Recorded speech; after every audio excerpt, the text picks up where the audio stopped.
Hello, everybody. It's Dave Neal, stand-up comic and host of Bachelor Nation News, and this is your Bachelorette Recap, a guy's review. Last night was the season premiere of Jenn's season as The Bachelorette. It didn't disappoint, although I will tell you all, as you guys have known, I say this every year, I hate the first episodes. It's super goofy. There's no real heartbreak. All of the drama's contrived. So we don't get to know anybody, except maybe we'll get to know Jen a little bit more. The overall theme of the episode for Jen, it seems to be they're trying to play on the imposter syndrome, which we understand. There was kind of the who's going to be the Bachelorette vibe. And this year it was a toss-up, a contested election, as it were. There was no clear choice. And I think Jen's going to do a great job. From all that we've seen, she's letting the men kind of do the courting. She's fangirling in all the right moments. I mean, I don't know what else you want to say. She's doing a good job. Not that anyone really cares or needs my validation. What I like about this season is that it's not at the standard bachelor mansion, which of course is probably because they had to steam clean the carpets or, I don't know, clean the jizz out of the jacuzzi, whatever the hell they're doing. I have no idea what they had to do to that mansion, but I'm sure it's grimy. They got it, bed bugs. I shouldn't say that. I don't want to get another defamation lawsuit. There's no bed bugs. There's no nothing. Just don't, if you find any chapstick hanging out at the old bachelor mansion, don't use it. How about that? Just don't use the chapstick. You'll be a sore loser. Okay. So anyhow, I take notes and I read them back to you. No edits, no jump cuts, just me and you guys. I'm a little late today. My internet went out at my house and I was going to make the episode and then drive to Starbucks and upload it. But we finally got the internet back. And as I'm recording this for the public audience, I've got my exclusive private audience watching in the chat room. So everyone say, hi, Patreon. They're over there if you want to join them for future recaps and chats. Patreon.com/Dave Neal. We go live usually 3 hours a day. I mean, it's a lot of time. My family doesn't know me. My kid doesn't know who his father is. It's all because of you. No, sometimes he's with me. Although I did receive my first piece of criticism that having a kid near the computer is bad. The frequencies are bad for the developing child's brain. I don't know, guys. What can you do, So either way, I've got notes. I will share some, but I'm warning you right now, I don't have many strong opinions because there isn't much to have an opinion on. All right, brand new mansion looks so much nicer than the old mansion. They have it's called the Hummingbird Nest Ranch, and let's see if these guys can suck some nectar. All right, I already messed up the first joke. The entrances, they've got the fire extinguishers, the puppies, skis. A dude comes out in a stretcher with head trauma. I feel like I've got head trauma from following this show for so long. The balloon guy, all of that. So I guess what I could do is this. I could share with you my recap, and I could also just share with you some of the photos that were posted here by Entertainment tonight. So they've got Jen's mom says, I want you to find the special person in your life. And then what they probably edited her out saying was, I just wish it was in real life and not on some stupid reality show. Jen does the product placement. Maybe it's Maybelline. Maybe it's contouring. Maybe none of it's real. Jen's looking gorgeous. As the Bachelorette. Absolutely gorgeous. We're so happy for her. Marcus, Army Ranger, clearly trying to play into nice blue-collar Americans here with the veterans. He packs his American flag, or are those American flag swim trunks? I don't know. Listen, you're not a bleeding American unless you travel with the American flag. Whatever you got to do, you got to make sure you give it up for the troops. All right, Marvin is a luxury event planner from Santa Monica. Great, very nice. Sam right there, a love virgin. So we got Sam. He's doing the eyelash curling. Hey, look, don't shame a guy for taking care of his looks here. You know what I mean? Obviously, I don't believe this is real that he's actually doing it. But hey, isn't it wild? Wouldn't it be wild if you caught your man doing this? The gender divide. If you saw a man curling his eyelashes, you would be like, what the hell's wrong with this guy? And yet we're perfectly fine with women, just bending the hell. Could you imagine that poor eyelash just getting bent back and forth like it's in the middle of a hurricane there, just getting like a corn stalk just blowing in the wind, just trying to leave your eyelashes alone is what I'm trying to say. So anyhow, then we've got Grant beatboxing. Tell you what, Grant, early favorite in my book, good looking dude here, but you've got to jump on your opportunities. Sam M. They say he's a dead ringer for Juan Pablo. Sam M, we'll have to see if he has the same lovability as Juan Pablo. 27-year-old contractor from Myrtle Beach, South Carolina. Opening salvo includes a reference to Jen's shot o'clock. So they do that whole we need to drink to have fun type of thing. Which, by the way, I get it. In my single days, I could handle my alcohol. If I even look at alcohol now, I get a hangover, right?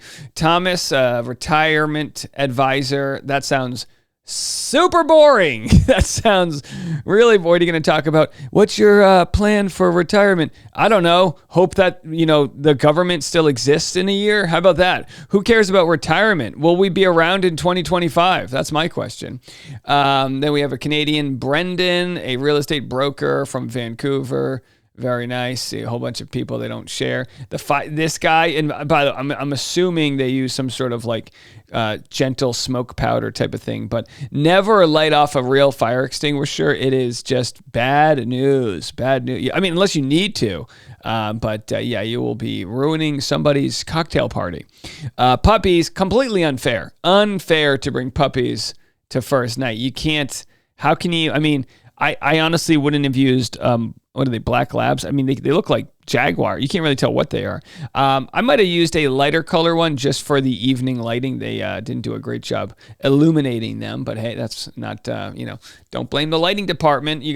That's animal control specialist right there. And where's PETA? Where's PETA? I mean, these puppies did not consent to being on The Bachelorette. So here's the head trauma guy, of course. Really just, if I'm not here trying to say this is bad to do, but if you're ever the guy, let me give you a PSA. If you're ever the guy on Bachelor and they want to float you as the dude who reveals he doesn't actually have head trauma and all of that jazz, just don't be that guy. Somebody's going to say yes to it, but just say no. Just say, you know what? I feel like I can hang out with Jen on my own merits. I don't need it to look like a UCLA medical school experiment here, or whatever. All right. So what's with the rose? That's the rose is covering his butt. Got it. Very nice. Very nice. He has. It was very hot there in Los Angeles. They got to keep the gown open for inspection.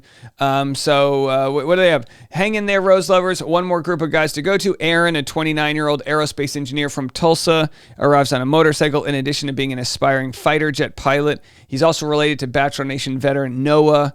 They're brothers, right? Someone said they might have been twins. Are they twins? Fraternal twins? They are. By the way, what's so funny is I took notes. Do you guys remember this? Where's the thing about Aaron? Noah's brother Aaron tells Jen he has 10 siblings. And she goes, "You're one of 10?" And he goes, "No, I'm one of 11. Did anyone else catch that moment? I was like, oh boy, we brought Jen in for her beauty. And I'm not saying she doesn't have brains either, but time will tell.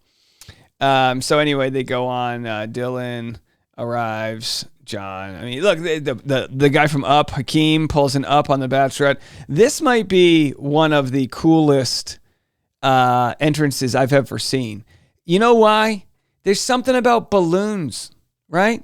We love balloons. They never go out of style. We love a good balloon. Show me a sad person holding a bunch of balloons. Can't happen. Unless you buy a bunch of balloons and then you go to propose to your lady and she says no and you're holding the balloon still, there's no sad person holding balloons. I'm telling you, we love balloons. Somebody get me some balloons. I want my whole background here covered in balloons. All right. Anyhow, so that's a hit. Medical device salesman from Illinois. And then Jen shows up and they do the cheers and all of that. I think she does a really good job with her sort of opening night vibes. She didn't, no drama on her end. She's just trying to get to know everyone. She's still slack-jawed, as it were. Slack-jawed is the term I'm using for being overwhelmed by night one. Slack-jawed on fantasy suites is a completely different reference. So anyway, they go back and forth. She gets a nice side kiss there, and she finally smooches. She gets the guy to do the, streaking and all. I mean, guys, again, kind of a busy night for me trying to cover all this. Sam said he's never been to third base, emotionally speaking. Very nice here. Now we've got the guy reveals his face. Okay, sure. All right. I don't know. Maybe you just be a little itchy from being in that thing all night, and then Jen can decide if she wants a scrub or not. They did that whole thing with the car where the one guy... Big missed opportunities. So you got this one jabroni in the car, and then you got the other guy who's like, all right, my time, bro, click, click. He's got the keys, and of course it's a prop car. None of them own it. I wished the guy who's sitting in the car would have just put the windows up slowly as the other guy's trying to chat with Jen, and then they just put the hard top down, because there's nothing funnier than the slow, dramatic closing of a window and a top. Just I want to date you, and I don't know. Just me, missed opportunity for a little put the top on love. So Sam gets the first impression rose. Sam N, aka Juan Pablo. Sam M, black. And I'm not just saying this because he looks like Juan Pablo. I can't even quite put my finger on it, but the guy just radiates douchebag. Even worse, Jen grants Sam the first and only kiss of the night. How about that for Jen? She gave him the only kiss. Now, let me tell you something. One of two things can happen. She has a Claire Crawley experience where she's so enamored by this guy that she can't see all the other love, or he can't possibly live up to whatever Ken and Barbie kind of vibe she thinks she has here with this blonde guy. So my guess is the latter. And again, we say goodbye to, let's see, who do we say goodbye to? Brendan, Brett, Dakota, Kevin, Matt, Mose, and Ricky. And of course, our hearts really mourn the loss of our size king. What was his name? The big burly teddy bear guy. Listen, keep him around for Australia. Let the guy enjoy a little vacation. You know what I mean? Either way, she's got her hands full with this season. Looks pretty good. I mean, I don't know. Let me know what you guys think. What does the Patreon think? Leave a comment right now with a live audience. Let me know what you guys think. Yeah. BK in the comment section says, if you're the guy that they suggest cover his face, laugh emoji. Yeah, you never want to be the guy that they say, you know what we should do as your bit? Cover your face. Unless you're like Peter Krause or someone who's so gorgeous that the reveal is like, some angelic moment where her, the buttons on her dress undo themselves as she watches his, mask come off. But it's usually not that. Anyhow, I think after seeing the trailer for the season, that it'll be a good season. She'll have some surprise visitors. I mean, I don't want to get into any of the spoiler aspects of things, but do I know anything that says, oh my gosh, like are people talking behind the scenes saying, oh dude, this season's going to be crazy? No, we don't. I don't have that. But sometimes the biggest things that happen actually happen later down the road. So it could be that the most interesting part of the season hasn't even played out yet, because it's when they get into the live episodes and this and that. If we look at Tino and Rachel and all of that, and Eric Schwer and Gabby, like those seasons, Katie, the real drama came with the live shows. So we'll have to see if that'll happen and how messy Jen wants this thing to get. So let me know in the comment section, and we'll have more content coming your way after this.